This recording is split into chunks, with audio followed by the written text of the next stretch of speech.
আসসালামু আলাইকুম। Welcome to মেরিনাস কিচেনে। ইউটিউব হলে মেরিনা অ্যান্ড আফরাস কিচেনে। সকলের সুস্বাস্থ্য মঙ্গল কামনা করে শুরু করছি আমি আজকের রেসিপি। আজকের রেসিপিতে থাকবে পারফেক্টলি শাসলিক কিভাবে বানায় সেই রেসিপিটি আজ আমি আপনাদের সঙ্গে শেয়ার করব। কেউ যদি ইউটিউব থেকে দেখে থাকেন অবশ্যই বেল আইকনটা ক্লিক করে দেবেন, আর পেজ থেকে দেখলে অবশ্যই ফলো করে দেওয়ার অনুরোধ রইল। তাহলে চলেন দেখে নেই আমার শাসলিক বানাতে কি কি লাগছে।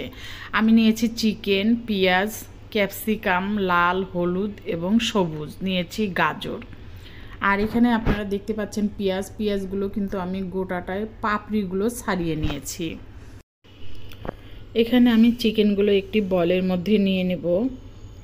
আর এই চিকেনের মধ্যে আমি সামান্য পরিমাণ বেকিং সোডা ব্যবহার করব।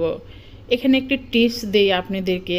টিপসটা হচ্ছে কোনো ফ্রাই করা জিনিসে অথবা শাসলিক জাতীয় এই ধরনের কোনো জিনিস যদি আপনারা করেন তাহলে অবশ্যই খানিকটা বেকিং সোডা ব্যবহার করবেন, তাহলে আপনার জুসনেস ভাবটা কখনোই নষ্ট হবে না। আমি কিন্তু এক ফালা লেবু, বেকিং সোডা আর সামান্য পরিমাণ লবণ দিয়ে মেখে রেখে দিয়েছি চিকেনগুলো। এখন চলেন সবজিগুলো আমি কি দেব। এখানে গাজর, ক্যাপসিকাম, পেঁয়াজের পাপড়ি দিয়ে দিলাম একটু সামান্য লবণ আর এক ফালা লেবু দিয়ে দেব, সাদা গোলমরিচের গুঁড়ো দিয়ে দেব, সামান্য পরিমাণ সয়াবিন তেল 1 টেবিল চামচের মতো। এটাও মেখে কিছুটা সময় রেখে দিয়ে এখন যে চিকেনগুলো আমি 1 ঘন্টা পর দেখাচ্ছি, এটা কিন্তু 1 ঘন্টা পরও আমার চিকেনের সফটনেসটা নষ্ট হয়নি। দিয়ে দিলাম 1 চামচের 4 ভাগের 1 ভাগ আদা রসুন পেস্ট, দিয়ে দিলাম সামান্য পরিমাণ হলুদ, মরিচের গুঁড়ো, ধনিয়ার গুঁড়ো, জিরের গুঁড়ো, গরম মশলার গুঁড়ো আর একটুখানি স্ট্রং ফ্লেভারের মশলা। দিয়ে দেব 1 টেবিল চামচের মতো টমেটো সস, 1 টেবিল চামচের মতো সয়া সস। যেহেতু এখানে আমি লবণ ব্যবহার করেছি আর সয়া সসে লবণ আছে, এই কারণে সামান্য পরিমাণ আমি সয়া সস ব্যবহার করেছি। আর এখানে কিন্তু আরেকটি টিপস দেই, এখানে কিন্তু আমি কোনো সয়াবিন তেল ব্যবহার করিনি, এখানে করেছি বাটার।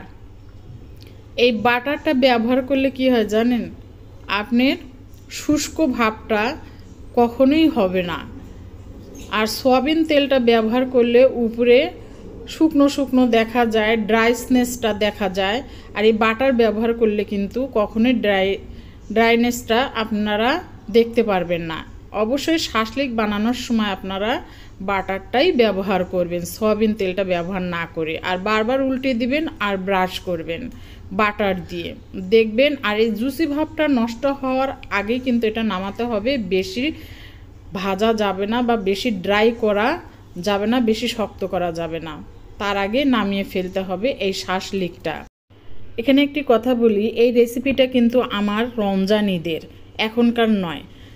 যারা আমার ভিডিও দেখেন তারা ফলো করলে দেখতে পাবেন রোজার ঈদে এই আইটেমটা ছিল, রেসিপিটা দেইনি। এখন আমার হাত কাটা, গ্যালারিতে খুঁজে খুঁজে দেখি রেসিপিটা আছে, এই জন্য রেসিপিটা এডিট করে দিলাম।